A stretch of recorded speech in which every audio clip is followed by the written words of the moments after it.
Welcome back. This is part 6 of building metabolic fitness, the nutritional component.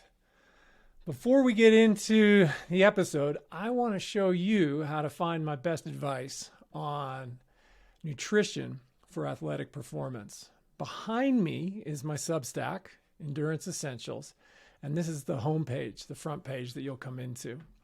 And in the right-hand margin, if you slide down a little, there's a thing that says podcast appearances. And in there is a link, I Am Talk Nutrition.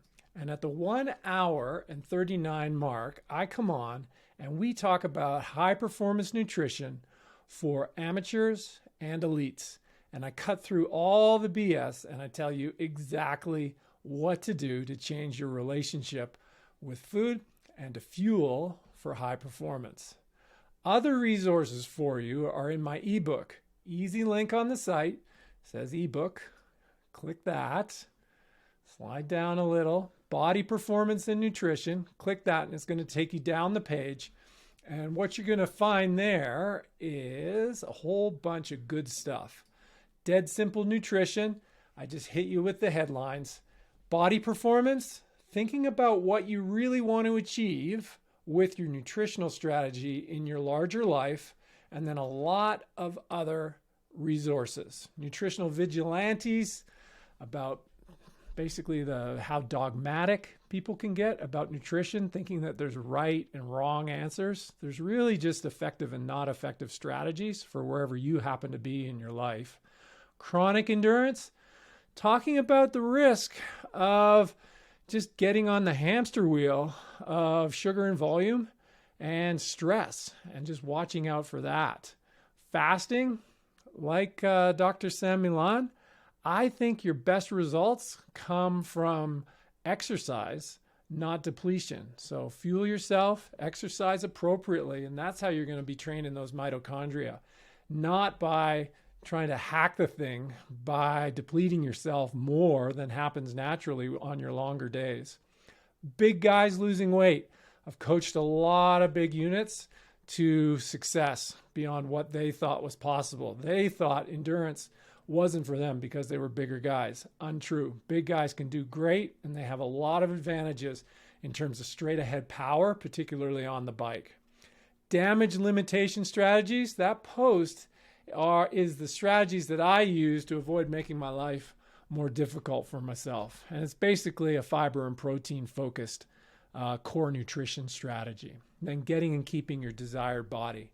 Volume gives you a little wiggle room, but you need a strategy that's going to work for you year round. Transition period, peak period, base training, stable weight is the hallmark of effective nutrition.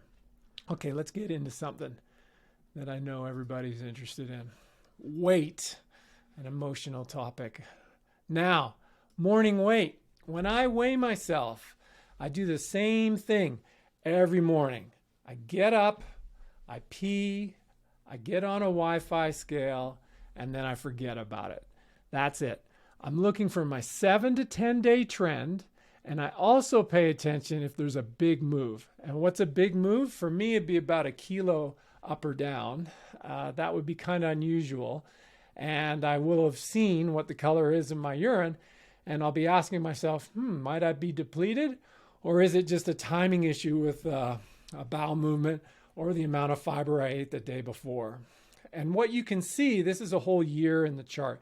You can see trends. And what you'll see is actually my lowest weight is happening in the winter when my training stress is relatively low and it's easy for me to eat real food. No sports nutrition. I'm not doing a whole lot of really long days. And that's what I recommend for you. So with your 90-minute standard block that we talked about in the earlier episodes, if it's just one 90-minute block, water and real food is going to cover it. 2 of those blocks, 3 hours. 3 of the blocks, 4.5 hours. Definitely, you're going to need some calories coming in. And the main reason for that is if you get off the bike or you finish your swim, bike, run day ravenous, you're going to boomerang eat, rebound eating. You're just going to totally overeat. And so you'll get a better response and quicker recovery if you have some calories coming in. Now, remember the intensity guidelines I'm talking about. In my case, most of my training was done more than 50 beats below my maximum heart rate. Now, as a result of that, I can eat anything. Nuts, peanut butter and jelly sandwiches. I mean, I can eat anything when I'm training because the intensity is down. So you don't need to be pouring a whole bunch of liquid sugar down your throat. When I started back, so this is before those September tests that you saw, so this would be the summer of 2022, my volume was well up from what I was doing, and I started using a ton of sports nutrition. As a result, I gained fat as I increased training volume. And if you see this happening, consider two things. Am I pouring too much sugar down my throat? Probably yes. Am I eating too much carbohydrate generally across my whole week? Probably yes. And you can go to a real food-based strategy and only use the sports nutrition for those longer days. It'll work well for you.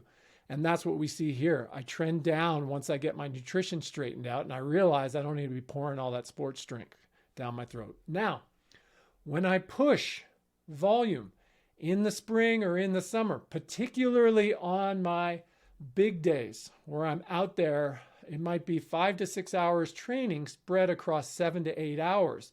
I'm going to be eating a lot because the training comes first. And as a result, my body weight would typically step up a little bit. And we can see that happen here in the spring.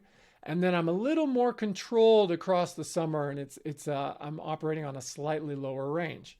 Then after my event, all the sports nutrition comes out. I'm eating less generally because I'm less active, and we see my weight step down a little bit.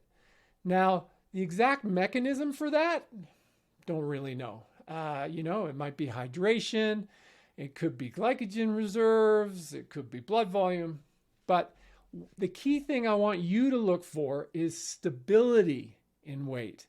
And the other thing I recommend you work towards is a core nutrition strategy that's real food-based, not sports nutrition and processed food-based. By real food, I mean a focus on fiber, protein, eating all your macros, and just a balanced approach to nutrition. So I hope this helps you.